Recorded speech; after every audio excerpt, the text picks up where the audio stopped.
السلام علیکم ورحمۃ اللہ وبرکاتہ نحمده ونصلی علی رسولہ الکریم اما بعد۔ آج کا سبق سن لیجئے۔ آج کے سبق کی سرخی ہے قرآن سے دوستی کیجئے، پارٹ نمبر 23۔ حضرت ابو ہریرہ رضی اللہ تعالیٰ عنہ سے روایت ہے کہ رسول اللہ صلی اللہ علیہ وسلم نے ارشاد فرمایا، صاحب قرآن قیامت کے دن اللہ تعالیٰ کے دربار میں آئے گا، جو قرآن شریف بہت پڑھتا تھا، قرآن سے تعلق رکھتا تھا، قرآن سے دوستی رکھتا تھا، اللہ تعالیٰ کے دربار میں آئے گا تو قرآن شریف اللہ تعالیٰ سے عرض کرے گا، اے میرے پیارے اللہ، اس کو ایک جوڑا ہدیہ کیجئے۔ قرآن شریف خود جو ہے سفارش کرے گا کہ اے میرے پیارے اللہ، اس کو ایک جوڑا ہدیہ کیجئے۔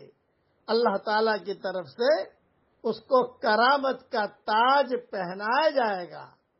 پھر وہ قرآن درخواست کرے گا کہ اے میرے پیارے اللہ، اور پہنائیے، تو اللہ تعالیٰ کی طرف سے اکرام کا پورا جوڑا پہنایا جائے گا۔ پھر وہ درخواست کرے گا کہ اے میرے پیارے اللہ، اس شخص سے راضی ہو جائیے، تو اللہ تعالیٰ اس سے راضی ہو جائیں گے۔ پھر اس سے کہا جائے گا، قرآن شریف پڑھتا جا اور جنت کے درجوں پر چڑھتا جا، قرآن شریف پڑھتا جا اور جنت کے درجوں پر چڑھتا جا، اور اس کے لیے ہر آیت کے بدلے میں ایک نیکی بڑھا دی جائے گی۔ یہ حدیث ترمذی شریف میں ہے۔ بتاؤ، حشر کے میدان میں یہ قرآن خود ہمیں ہدیے دلوائے گا اللہ تعالیٰ سے، اور بڑے بڑے ہدیے دلوائے گا۔ اللہ تعالیٰ خود کرامت کا تاج پہنائیں گے، سبحان اللہ۔ اللہ تعالیٰ اکرام کا پورا جوڑا پہنائے گا، سبحان اللہ۔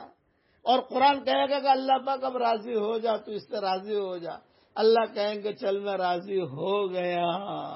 اور پھر اللہ تعالیٰ خود کہیں گے قرآن شریف پڑھتا جا اور جنت کے درجوں پر چڑھتا جا۔ اللہ تعالیٰ ہم سب کو قرآن والا بنائے۔ اللہ پڑھیے میرے ساتھ، اللہم اجعلنا من اہل القرآن ہم اہلک و خاصتک۔ اللہ تعالی ہم سب کی قیامت تک کے آنے والی نسلوں کو اے میرے پیارے اللہ تیرے قرآن سے جوڑ دیجئے، آمین۔ وآخر دعوانا ان الحمدللہ رب العالمین۔